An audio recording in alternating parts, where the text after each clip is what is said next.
Kesehatan merupakan suatu keadaan sempurna, baik fisik, mental, sosial, spiritual, dan tidak hanya bebas dari penyakit dan kelemahan.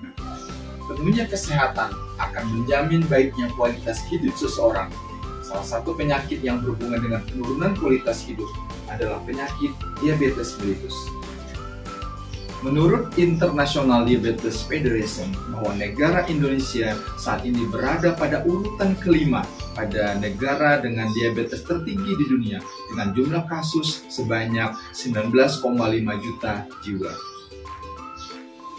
Adanya penurunan kualitas hidup pada penderita diabetes mellitus menuntut diperlukannya edukasi bersahabat dengan diabetes mellitus secara baik dan benar.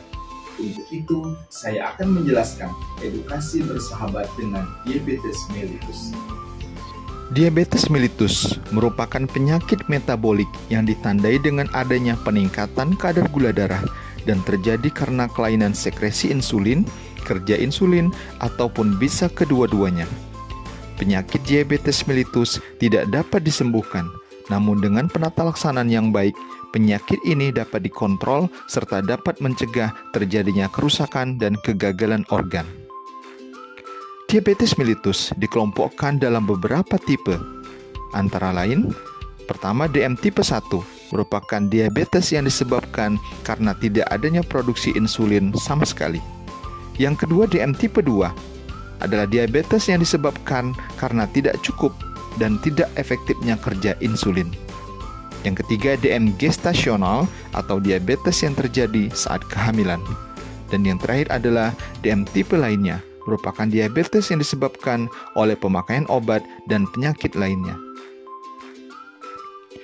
Adanya diabetes mellitus akan mengakibatkan terjadinya penurunan kualitas hidup seseorang, di antaranya pada aspek kesehatan fisik, di mana penderita akan rutin kontrol ke dokter dan mengkonsumsi obat.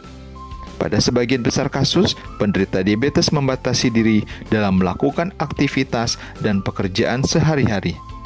Pada aspek psikologis, di mana penderita diabetes selalu cemas dan khawatir akan terjadinya peningkatan kadar gula darah setelah mengkonsumsi makanan, serta pada kondisi tertentu, penderita akan depresi terhadap kondisi yang dialami. Pada aspek sosial, adanya kecemasan dan keputusasaan serta menurunnya kepercayaan diri mengakibatkan penderita membatasi diri dalam melakukan hubungan sosial dan aktivitas sosial, seperti terganggunya prestasi kerja, kesulitan untuk diterima sebagai pekerja, serta hambatan dalam mendapatkan pasangan hidup. Pada aspek lingkungan, di mana masih banyaknya stigma diabetes yang ada di masyarakat, mulai dari pengucilan, penolakan, prasangka buruk, melakukan kesalahan, dan penyakit kutukan. Berbagai reaksi pada tubuh yang merupakan tanda dan gejala dari diabetes. Gejala dari diabetes tergantung pada tingkat keparahan diabetes yang diderita. Secara umum, ada 3 gejala utama klasik dari diabetes, yaitu sering mengeluh kencing, cepat merasakan lapar, serta cepat merasakan haus.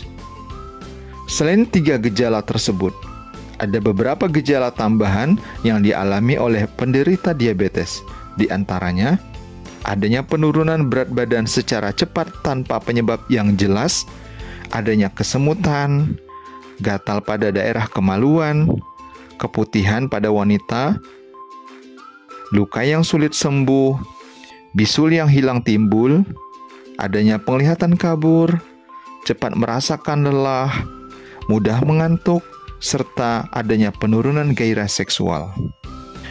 Ada beberapa faktor risiko yang dapat menyebabkan terjadinya diabetes mellitus, di antaranya kelebihan berat badan atau obesitas, aktivitas fisik yang kurang, dislipidemia atau peningkatan kadar kolesterol dalam darah, memiliki riwayat penyakit jantung dan hipertensi, diet tidak seimbang, di mana penderita sering mengkonsumsi gula, adanya riwayat keluarga dengan diabetes, memiliki riwayat kehamilan dengan diabetes, memiliki riwayat melahirkan anak dengan berat badan lebih dari 4 kg, serta adanya riwayat lahir prematur dengan berat badan kurang dari 2,5 kg.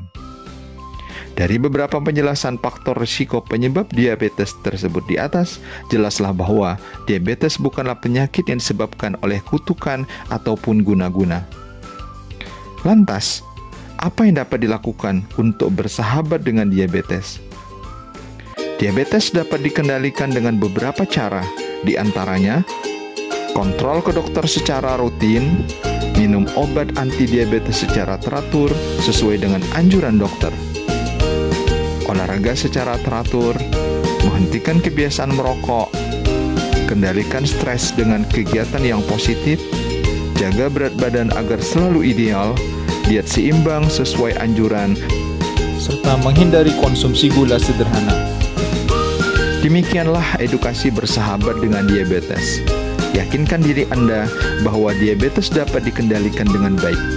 Semoga kadar gula darah Anda selalu dalam batas toleransi normal dan mendapatkan kondisi kualitas hidup yang optimal.